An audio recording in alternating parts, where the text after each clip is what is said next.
Çoxsəsliliyin səsi Araz News radiosunu dinləyirsiniz. 20-ci əsrin əvvəllərində Avropanın fabrikalarında uzun saatlar çalışan qadınlar var idi. Əlləri yağ içində, üzləri yorğun, ciblərində isə demək olar heç bir haqları yox idi. Onlar təkcə işçi deyildilər, eyni zamanda görünməz idilər. Səs haqları yox idi, söz haqları yox idi, öz gələcəkləri haqqında qərar vermək imkanları yox idi. Amma məhz bu səssizliyin içindən tarixin axarını dəyişən bir səs qalxdı. Clara Zetkin bu qadınlardan yalnız biri değildi. 1910-cu ildə Kopenhagda toplanan Uluslararası Sosyalist Qadınlar Konferansında Zetkin bir öneri verdi. Qadın işçilərin istismara, eşitsizliyə və siyasal dışlanmaya qarşı mücadeləsini görünür qılacaq uluslararası bir gün. Bu öneri bir təqvim yarpağından ibarət değildi. O gün qadınların həm əməkçi, həm də yurttaş olduğunu elan edən bir siyasi iradə idi. Zetkinin savunduğu əsas düşüncə çox sadə idi. Qadın azad ya özgür olmadan cəmiyyət də özgür ola bilməz. İşçi haqqı olmadan ədalət qurula bilməz. Qadın mübarizəsi ilə əmək mübarizəsi bir-birindən ayrı deyil. Eyni yolun iki yüzüdür. Çünki istismar ən ağır şəkildə qadınların və zəhmətkeş insanların həyatına toxunur. Buna görə də qadın hərəkatları heç vaxt şəxsi haqlar məsələsi olmadı. Bu hərəkatlar əməyin onuru, yəni kəramətini, ədalətin bölüşdürülməsini və siyasi bərabərliyi müdafiə edən geniş bir mübarizənin parçası oldu. Fabrikaların içindən qalxan bu səs zamanla meydanlara çıxdı, sərhədləri aşdı və fərqli millətlərin öz ədalət axtarışları ilə birləşdi. Azərbaycan 1918-də bu savaşı vətənin quzey bölümündə uğurla vermişdi və 1945-ci ildə isə Güney Azərbaycanda baş verənlər də məhz bu mübarizənin bir hissəsi idi. Mən Altay Urmulu. Siz Araz News radiosunun Azadlıq və Ədalət proqramının 9-cu bölümünü dinləyirsiniz. Bu bölümümüzdə daha çox dil və kimlik mübarizəsi ilə xatırlanan bir dövrün başqa bir tərəfinə diqqət yetirəcəyik. 1945-də Güney Azərbaycanda qurulan Azərbaycan Milli Hökuməti və onun siyasi dayağını təşkil edən Azərbaycan Demokrat Firqəsi qadın və işçi haqları məsələsinə necə yanaşdı? Bu haqlar doğrudan da var idi, yoxsa yalnızca ideolojik bir söyləm idi? Qadınların siyasi yurttaşlığı, işçilərin və kəndlilərin sosial haqları bu qısa ömürlü hakimiyyət dövründə necə dəyərləndirildi?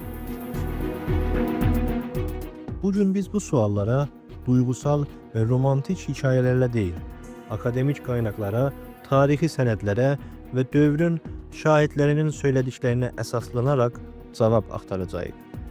Çünki ədalət yalnız həqiqətlə birlikdə anlam tapır. Azərbaycan Milli Hökuməti deyildikdə insanların yaddaşına adətən tək bir çərçivə canlanır. Dil məsələsi, milli kimlik tələbi və mərkəzi hakimiyyətlə yaşanan siyasi qarşıdurma. Halbuki bu mənzərə yarımçıqdır. Çünki bu qısa ömürlü hakimiyyət milli kimlik uğrunda apardığı mübarizənin içində toplumsal və ya ictimai ədalət mücadiləsi də verirdi. Sizcə, Azərbaycan Milli Hökuməti və Azərbaycan Demokrat Firqəsi qadınlara və işçilərə necə baxırdı?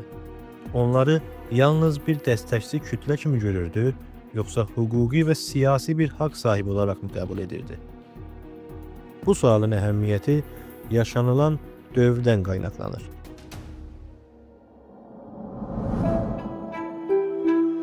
...1940-cı illərin İranında qadınların siyasi haqları yox idi. İşçilərin təşkilatlanması ciddi şəkildə məhdud idi. Kəndlilər feodal münasibətlərin içində sıxılıb qalmışdı. Dövlət isə cəmiyyətin böyük bir hissəsini idarə edir, amma onu təmsil etmirdi. Məhz belə bir tarixi şəraitdə Güney Azərbaycanda ortaya çıxan bu hakimiyyət ədalət anlayışını təkcə sözlə deyil, hüquqi və qurumsal səviyyədə müzakirə mövzusuna çevirdi. Qadınlara səs vermə, yəni rəy vermək haqqının tanınması, işçi və kəndlilərin siyasi prosesin bir hissəsi kimi qəbul edilməsi, təhsil və çalışma sahəsində atılan addımlar bu dövrü sadə bir siyasi böhran olmaqdan çıxarıb bir haqlar məsələsinə çevirdi. Doğrudur, bu təcrübə uzun çəkmədi. Doğrudur, məhdudiyyətlər vardı, amma onun varlığı belə o dövrün İranı üçün alışılmış bir durum değildi.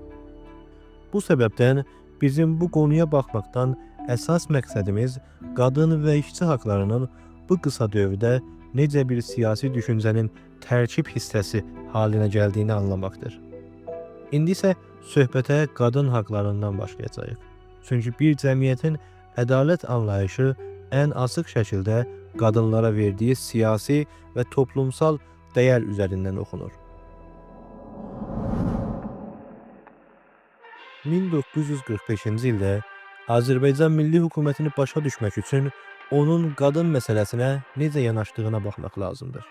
Çünki qadınlara tanınan haqlar bir hakimiyyətin ədalət anlayışını və toplumu necə gördüyünü ən açıq şəkildə ortaya qoyur. Bu dönemdə qadınlar ilk dəfə təkcə ailənin bir parçası və ya toplumsal dəstək gücü kimi deyil, siyasi yurttaş kimi qəbul olundu. Azərbaycan Milli Hökumətinin qəbul etdiyi seçki, yəni intixabat qaydalarına əsasən qadınlara səs vermə və seçilmə haqqı verildi. Bu, İran tarixində ilk dəfə baş verirdi. O illərdə İranın ümumi ərazisində qadınların siyasi haqları olmadığı halda Güney Azərbaycanda qadınlar hüquqi baxımdan siyasi prosesin bir hissəsinə çevrildi. Bu addım sadəcə rəmzi bir jest deyildi. Məclis və seçki təcrübəsini əhatə edən açıq hüquqi bir qərar idi. Qadınlar artıq yalnız meydanlarda alqışlayan deyil, qərar mekanizmlərində iştiraki nəzərdə tutulan fərdlər idilər. Bu siyasi açılım qadınların toplumsal sahədə də görünüşünü gücləndirdi. Qadınlar toplantılarda, mədəni etkinliklərdə və toplumsal təşkilatlanmalarda daha fəal və görünən oldular. Qadınların siyasətə və topluma qatılması istisna hal kimi deyil, yeni qurulan nizamın təbii bir hissəsi kimi təqdim edildi. Bu isə dövrün İranı üçün adi bir durum değildi. Əksinə, var olan mərkəzi pəhləvi sistemi qadınları siyasətdən tamamilə kənarda saxlayırdı. Qadın haqlarının güclənməsində eğitim və ya təhsilin özəl bir yeri var idi. Azərbaycan Milli Hökuməti təhsili yalnız mədəni bir məsələ kimi deyil, toplumsal bərabərliyin əsas vasitəsi kimi dəyərləndirirdi. Ana dildə eğitim ya təhsilin həyata keçirilməsi özəlliklə qız uşaqlarının məktəblərə cəlb olunması baxımından çox önəmli idi. Yeni məktəblərin açılması, təhsil ocaqlarının yayılması və təhsilə ayrılan imkanların artırılması qadınların toplumsal həyata qatılmasının əsasını təşkil edirdi. Oxuyub yazma bilməyən bir qadının siyasi yurttaş olması mümkün değildi və bu həqiqət dövrün islahat anlayışında açıq şəkildə görünürdü. Bu baxımdan qadın məsələsi Azərbaycan Demokrat Firqəsinin siyasi proqramında ikinci dərəcəli bir konu değildi. Əksinə, sosial ədalət və bərabərlik düşüncəsinin ayrılmaz bir hissəsi idi. Qadınların siyasi haqlara sahib olması toplumun yarısının susturulmaması demək idi. Bu yanaşma qadın azadlığını təkcə əxlaqi bir tələb kimi deyil, demokratik bir zərurət kimi görünən bir düşüncəni ifadə edirdi. Doğrudur, bu təcrübə uzun sürmədi. Qadınların siyasi yurttaşlığı tam şəkildə qurumsallaşmamışdan əvvəl Azərbaycan Milli Hökuməti hərbi və siyasi baskılarla sona çatdırıldı. Amma bu qısa müddət belə bir həqiqəti açıq göstərdi. Güney Azərbaycanda qadın haqları soyut və ya intizai bir ideoloji değildi. hüquqi əsası olan və həyata keçirilməyə çalışılan şuurlu bir siyasi seçim idi. İndi isə bu ədalət anlayışının digər tərəfinə baxacağıq. İşçilərə və kəndlilərə tanınan haqlara. Çünki bir toplumda ədalət yalnızca sandıqlarda deyil, əmək sahəsində də ölçülür. Azərbaycan Milli Hökuməti və Azərbaycan Demokrat Firqəsi üçün ədalət anlayışı təkcə kimlik və təmsil məsələsi deyildi. Ədalət eyni zamanda əmək, dolanışıq və gündəlik həyatla bağlı idi. Bu səbəbdən işçi və kəndli məsələsi dönəmin siyasi proqramında mərkəzi bir yer tuturdu. O illərin İranında işçilər və kəndlilər toplumun ən geniş amma ən gücsüz təbəqəsini təşkil edirdilər. İş şəraiti güvəncəsiz idi, təşkilatlanma imkanları çox məhdud idi və iqtisadi qərarlar xalqın ehtiyaclarına görə deyil, Pəhləvi hakimiyyətinin və böyük torpaq sahiblərinin maraqlarına uyğun bir şəkildə verilirdi. Azərbaycan Demokrat Firqəsi məhz bu ədalətsiz düzənə qarşı çıxaraq meydana gəldi.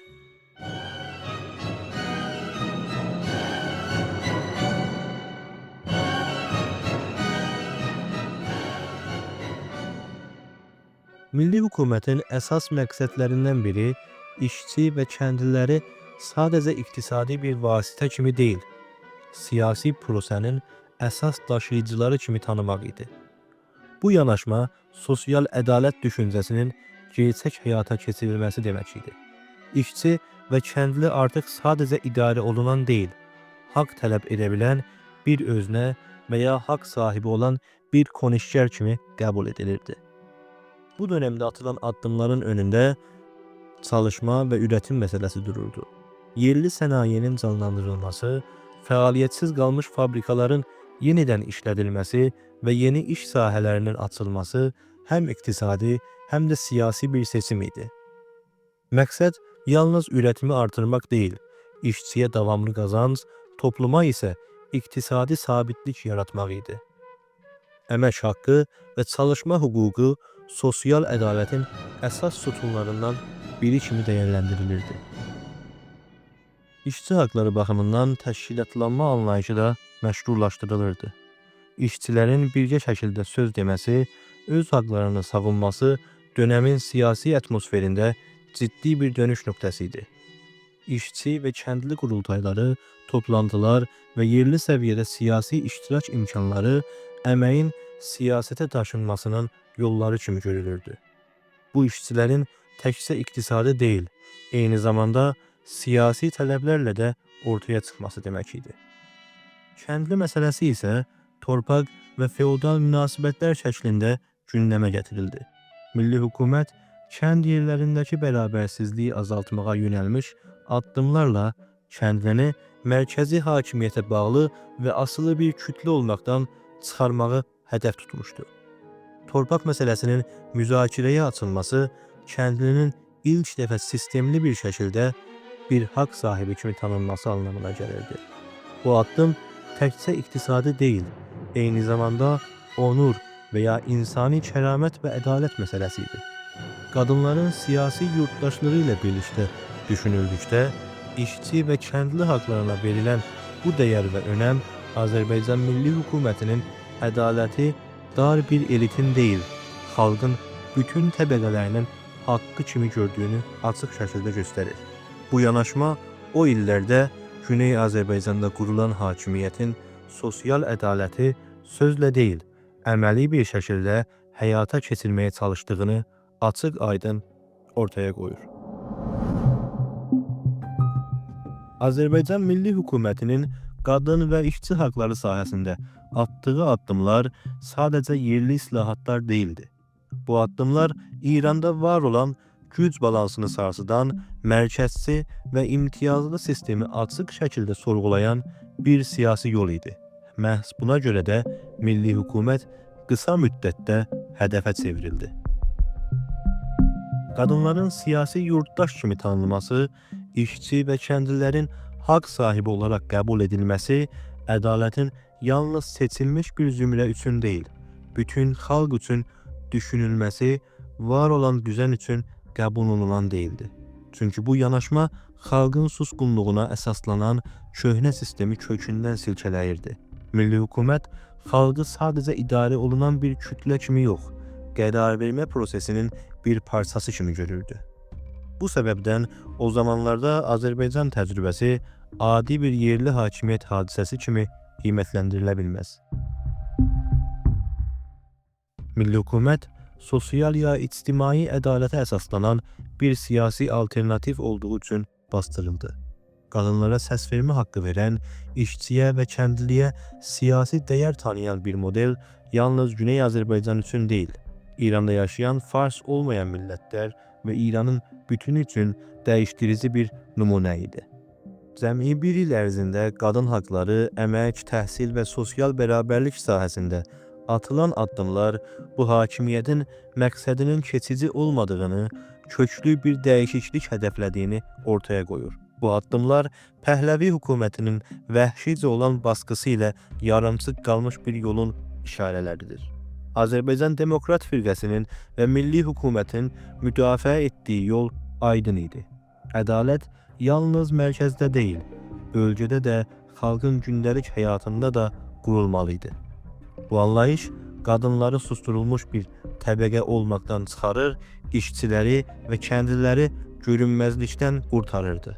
Elə buna görə də bu təcrübə bastırılsa belə xalqın yaddaşında silinmədi.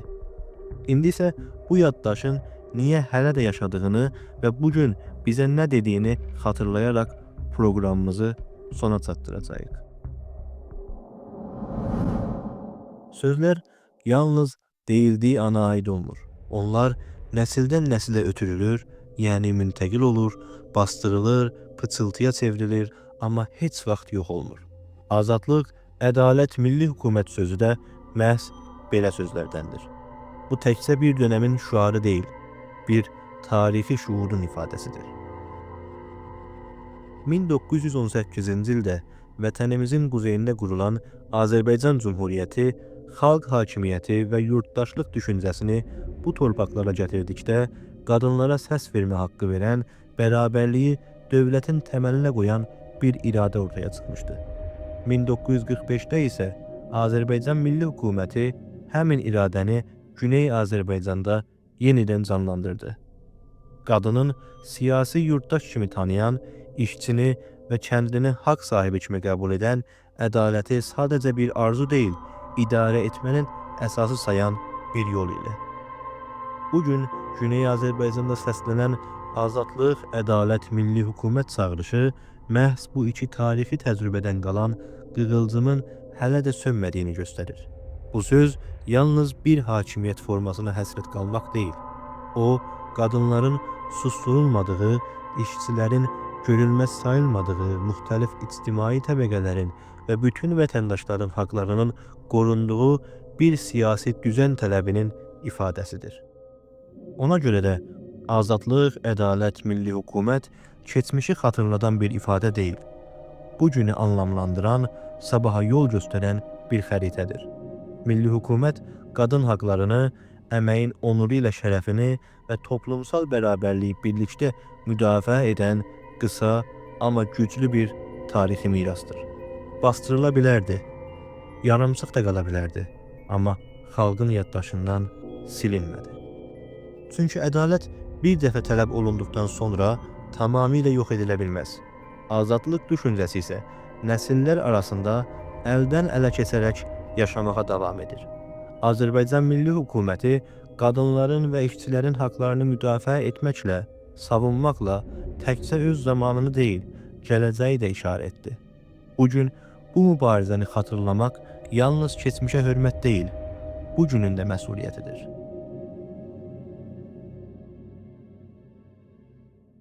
Mən Altay Urmulu. Siz Araz News Radyosu'nun Azadlıq və Ədalət proqramını dinlədiniz.